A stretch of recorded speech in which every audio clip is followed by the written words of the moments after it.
Way back in the spring of 1990, 10-year-old me was given a $5 allowance. In search of something to spend my money on, I came upon something fantastic at my local convenience store newsstand.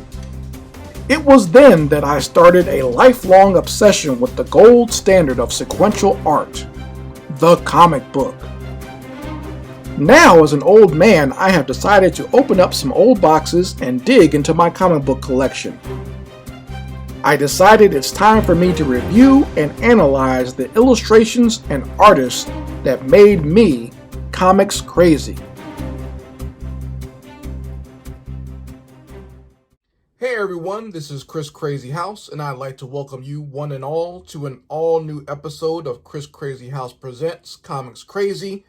Today, we're going to be getting a little gritty by looking at the very first issue of The Punisher Warzone. And this book came out in 1992. If you want a little bit of history of what was going on in 92, this was the height of comic books. So comic books were riding high as a medium in 1992. Image was running high. Marvel was selling books real big. So a lot was going on around this time. This was also the time where DC was doing crazy gimmicks like killing off Superman and breaking Batman's back. So a lot was going on around this time period in comics. It was a very popular time, and people were doing whatever they could to sell books. And one of the gimmicks was they were releasing new #1 books of classic characters at the main companies. And this is one of them, Punisher Warzone, which is written by Chuck Dixon and drawn by John Romita Jr.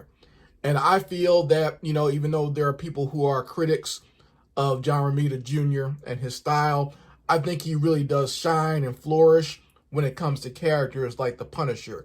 I think John Romita Jr. works best when he's working on street level, gritty characters like either Punisher or Daredevil. So when he gets to draw stuff like that, he can really shine because he's good at drawing brutality. I think he really does well with stuff like that. If you've ever seen his work on Kick-Ass, you know exactly what I'm talking about.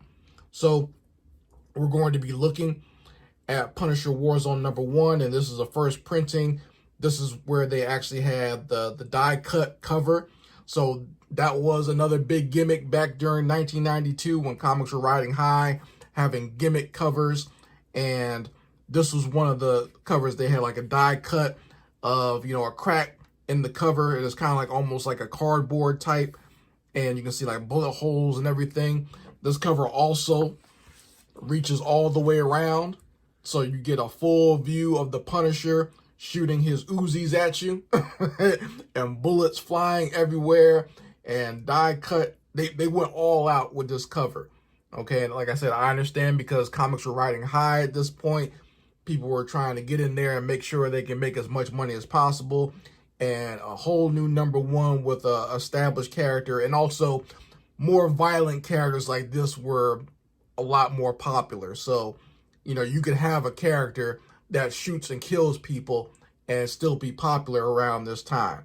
So a lot of people were going for that down hardcore gritty look and feel of books made popular by a lot of the Image guys. So everyone was trying to jump on that bandwagon at this point.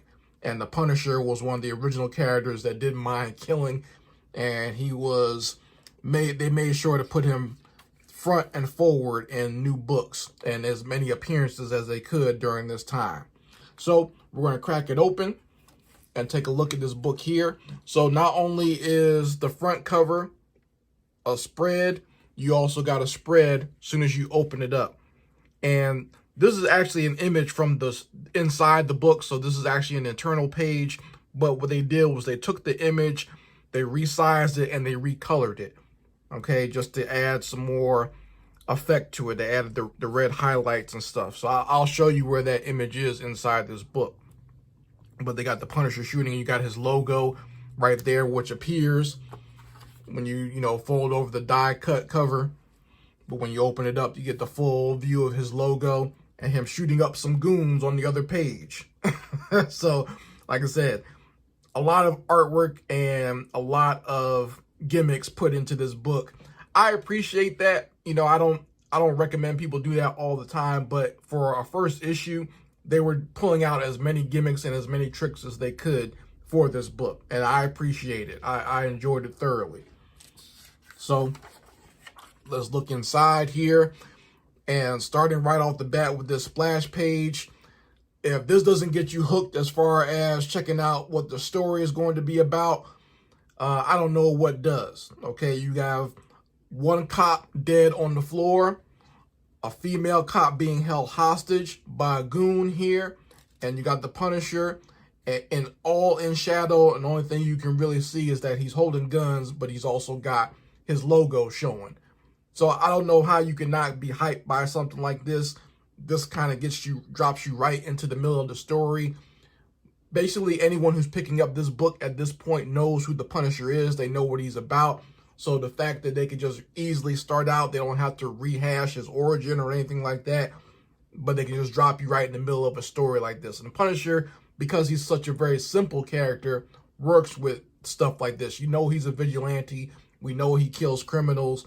So you can just easily drop him right in to the middle of what's going on, or any type of like very simple story like this. So we see him confronting the junkie who's holding a cop hostage.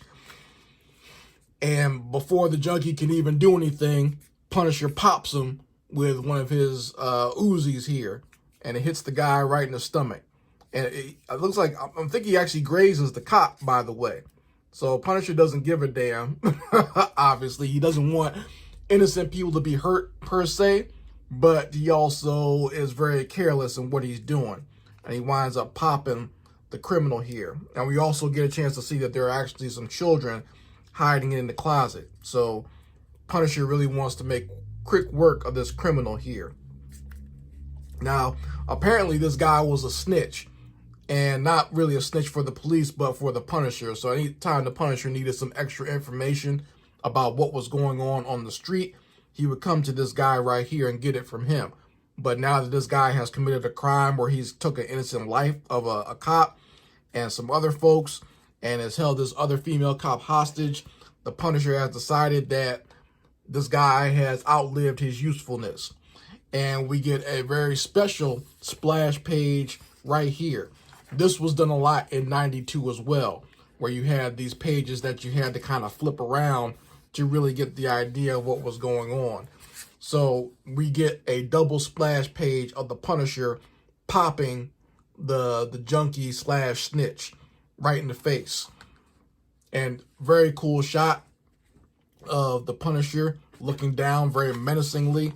Like, once again, I think John Romita Jr. does very well with these types of characters and these types of books. And you can even see some shades of Frank Miller here as well, because Frank Miller did a lot of shots like this in his Sin City series at the time, and using the different colors in the background and whatnot, and having this a little bit more monochromatic. So you're seeing a lot of influences put into this book. So Sin City was popular at this time as well, so you kind of see a little bit of that within this book. All right. And once again, you get the credits here of all the people working on this book. Chuck Dixon, John Romita Jr., Klaus Jensen is doing the inks for John Romita, and he does an amazing job as well in this book.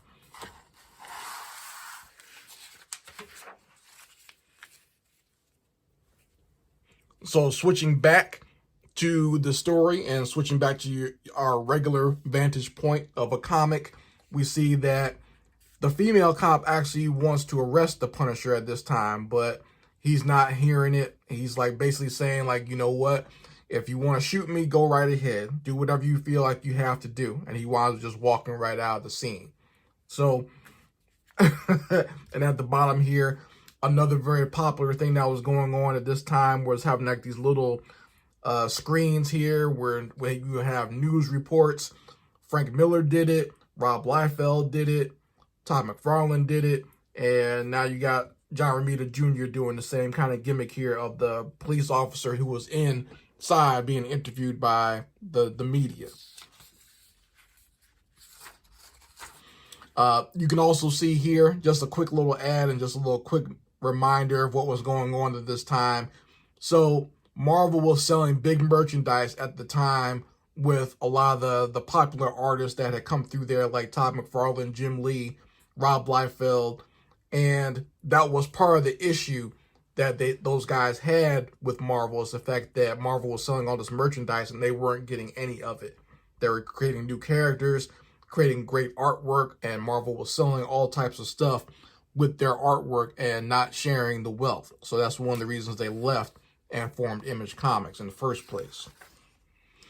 So we cut back to the Punisher's lair and his workshop, and he's at odds with his partner, Microchip. And Microchip is the guy that was basically like the guy in the chair or the eye in the sky. He would help Punisher grab, get information and stuff like that. He had also had a tragedy where his son was murdered. So that's why he wanted to get revenge on a lot of these street thugs by helping the Punisher. And now they're kind of, have a bit of a strained relationship, and they're kind of at odds at this point. Microchip is thinking that Frank basically could have killed some innocent people. It's basically saying like, there were children there. Those cops were in danger. Something could have went wrong. And, you're kind of pushing the edge here by the fact that, you killed these guys, but also there's hostages involved. You got to be more careful. And Frank's really just not trying to hear it at this point, and asked him, do you still have the stomach for this, Micro? We're not playing games here. This is hardball that we're doing here, and sometimes things get messy. Do you still have the stomach for it? And Microchip doesn't want to hear that either, and decides to take off. And as he's walking away and wanting to be by himself, Frank Castle decides to follow him and tails his partner. And Microchip actually does a good little dip here. He dips inside of a subway train. First, he may have seemed like he wasn't going to get inside, but then at the last minute before the door closes, he jumps in there. And we get more of this Frank Castle tracking Microchip. And this is the only little origin story that we get here. And I appreciate that, because I think that that's overdone too much in a lot of first issue books. But once again, I feel if you were buying this book, you know who the Punisher is. You know what his origin story is. It's pretty simple, straightforward. So we don't need to see a whole recap of the origin story, especially if you're just going to show the same thing over again. You see Microchip go inside the store and come out with an actual disguise. So now Frank is really intrigued. The fact that his partner is walking around in disguise. He's wondering, like, what is this guy up to? And Frank follows him. You see him kind of dashing here, going up the fire escape, going up on the roof, and looking to see what his friend is up to in this office. And he sees his friend talking to someone in an office. So Frank is saying, like, I can't read his lips because he's got the little fake beard on, but he's wondering what Microchip is talking about with this person in this office. So that has aroused Frank's paranoia and suspicion. And when Microchip finally does get back, and Frank decides to confront him about where he went. And this is actually done in a very cool way. It's very intimidating. Like, Frank Castle is actually pretty scary in this version of the Punisher, and I appreciate the way they portrayed him in this book, because he's not your typical superhero. He's definitely not someone that you would want to trust or probably want to be around. He's not someone that even you could think to even have companions. He's even darker than Batman, if you ask my opinion, because at least Batman has some ability to be more human. Frank doesn't really have that. And the fact that he's even questioning his partner here, and the fact that he followed him, he wants to know what he was talking about with that person in the office. And Microchip is upset that Frank would do that to him. He said, you could have just asked me if you wanted to know what I was up to. So basically, Microchip confesses, like, you know what? I've been seeing a shrink. I needed someone to talk to. And he's like, I know you're not the person to talk to. Because he knows he basically understands that what him and Frank Castle are doing is somewhat unhealthy. while they're somewhat helping with, you know, getting the trash and the criminals off the streets, it's still not a healthy way to live. Okay, the fact that they spend so much time dwelling on their anger and what's happened to them. So this is where Microchip has kind of had it with Frank Castle, because he's having issues with dealing with the death of his own son. So at this point, he just decides to leave and say if I can't trust you or you can't trust me, there's no point of us being together anymore or working with each other. And at this point, this is where Frank has his own frustrations. He knocks over the table. And this is where that image that came from on the inside cover, all right, where Frank is basically just shooting wildly at the windows and the boxes and everything like that. And he's kind of shrugging it off of what Micro has said, basically saying like, you know what, he'll come back and he just needs some time to blow off some steam, but he'll be back, right? So Frank is not really facing the issues head on. He's kind of in denial that, there's someone out there that has gone through the same thing that he went through, but they don't want to deal with it in the same way. So he's just saying, he'll heal up eventually and he'll come back. He'll be just like me at some point. So cut to a little bit of a subplot here, and it takes place off the coast of the Caribbean. And what we're looking at here is a dictator and one of his henchmen. Basically, the henchman is telling them how a lot of his friends got smoked, like the entire army got completely destroyed by just one man. And, we get little flashes here of the henchman being shot and one man standing in the silhouette right there. He's the one that did all the damage by himself. And only one person survived. And he's sitting here telling the dictator what happened. And he's telling him, both the dictator, his other bodyguard, and the guy that was left alive, they all get completely decimated by this same man. And we're going to see on the next page who this man is. It's an all-new character created by John Romita Jr. called Shotgun. So this character was something that they wanted to add to the Marvel Universe because I guess the Image guys were doing, real big with these types of characters. We all know that Rob Liefeld helped to create Cable, and Cable was a very popular character. So then later on we had characters like Bishop, and now they're trying to add some more characters, some big, strong characters with guns, spikes, big boots, and everything else, right? So this was very typical around this time. This is why I don't see why people get on Rob Liefeld as much, because there are other characters just as ridiculous, all right?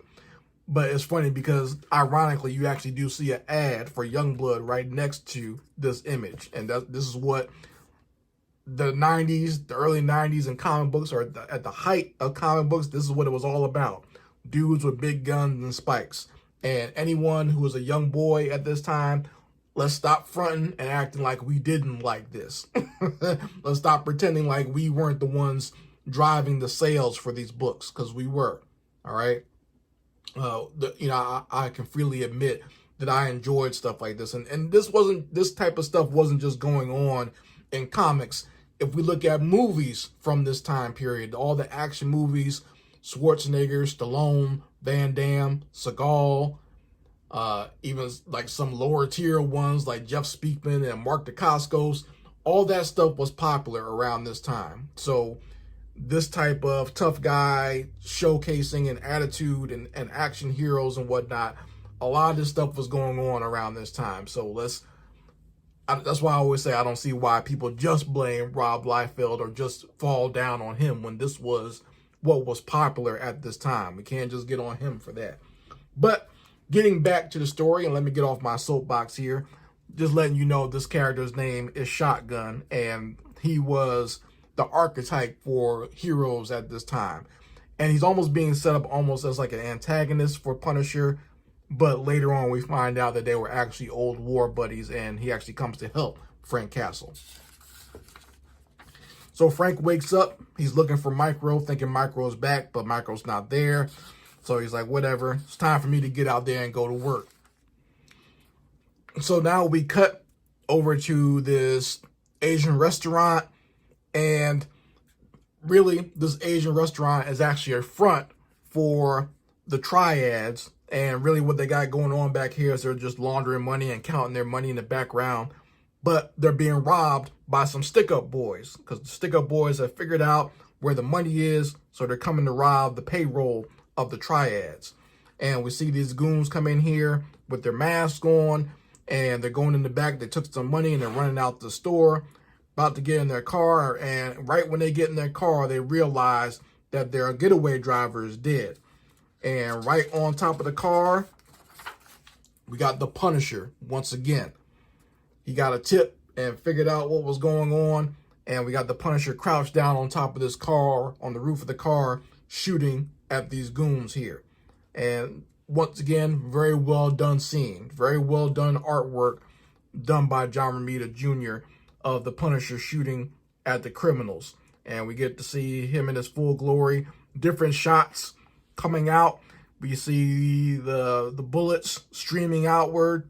And like I said, just very devastating. And he even, just to add some punctuation on there, he fires off his grenade launcher at the bottom of his gun, blows up the car, and only one person has survived. And that's because the Punisher has some things that he wants to talk with this guy about. He said, "I let you live because I can use you." And he winds up, taking off his mask and bonking him in the head. So as the guy passes out, he wakes back up inside the Punisher's lair. And this is where we get the infamous popsicle scene. So if anyone's ever watched the Punisher movie with Thomas Jane and watched kind of like the plot of that movie, where Punisher grabs one of the guys and, tortures him, and also figures out, information about the Howard Saint group that he's going after, this is where it comes from. All right. That movie was heavily influenced by Punisher Warzone, just as much as the actual Punisher Warzone movie that came out later on with Ray Stevens playing the Punisher. Rest in peace to him, because he recently passed away not too long ago. But this is where this scene comes from. All right. And the Punisher, basically, he wants to infiltrate this mob group that this lower tier guy works for. His name is Mickey Fondozzi. Am I pronouncing it right? Fondozzi. So Punisher wants to infiltrate this group, and he's using Mickey as a way to get in. And the guy is basically saying that, "I'm not going to help you." So Punisher's like, "Okay, well, I'm going to call your bluff and see if you're going to help me or not." And we see the Punisher come over with a blowtorch. So basically what Punisher does is put it in the guy's head that, you know what, I'm going to use this blowtorch on you. And it's so hot that it's not going to burn you at first, but you're going to feel your skin melting off and running down like water. So what the Punisher is actually doing is he's put a melted popsicle into Mickey's back, and he's using a blowtorch to cook some meat. So Mickey can smell the meat burning, so he thinks that's actually his back on fire. And he thinks that the Punisher is actually melting the skin off of his back. And that's when he decides that he's going to help the Punisher. And as he turns around and figures out what's really going on, Punisher just shoves that popsicle in his mouth and basically says, "You're going to, get me in and introduce me to your bosses." So basically what we have here is the beginnings of the Punisher taking on the personality of someone called Johnny Tower. And he pretends to be Mickey's cousin from Kansas City. And we see Punisher there with the short ponytail and the stubble, looking very thuggish. He does look like a mobster right here. So I appreciate the little bit of a look. But you would think that people would know who the Punisher looks like. But I guess within the comics, people don't really know exactly what Frank Castle looks like. They know of the Punisher, but they don't know his identity and all what's going on behind him. So he doesn't have to really cover up his face, but they, he just goes in there undercover as some hired muscle from Kansas City. And that's basically where the story of Punisher Warzone goes, is Punisher is undercover inside this mob and figuring out their operation and destroying it from the inside. And a lot of that was borrowed from the Thomas Jane movie, where Punisher turns people against each other and all this other stuff, right? So that is it for Punisher Warzone #1. I do really enjoy this image here. I like this final image of the Punisher looking like the Italian thug with the cross and the earring and the little mini ponytail. Looks pretty cool. And I like the way that it's lit from underneath as well. So that is it for Punisher Warzone #1. I hope you guys enjoyed it. You can take a look here in the back. They got kind of a preview of issue #2, Punisher throwing some grenades right at the screen. And we also get another shot of that splash page where Punisher was executing the snitch at the beginning and shooting directly at the screen. So once again, lots of gimmicks in Punisher Warzone #1. They pulled out all the stops from not your normal floppy cover, but they got, it's more like card stock. They got die cut in the middle. They have kind of like an extra cover on the inside, and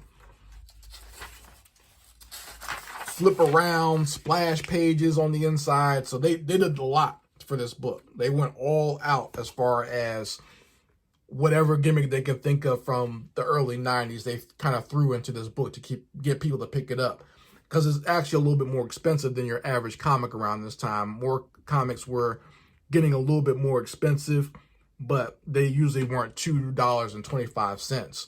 But I wound up picking it up just because I thought this would be a good book to have. And I enjoyed Punisher as a character, and this looked like a very cool cover. So that's what made me pick it up back then. So you folks can let me know if you have this issue, and let me know what you thought about the Punisher Warzone story. Let me know what's your favorite Punisher movie in the comment section. I'd very much like to hear that. If you enjoyed any of the movies, whether it be Dolph Lundgren, Thomas Jane, Ray Stevens, or if you like the Punisher series with John Bernthal that came on Netflix. Let me know if you enjoyed that one as well.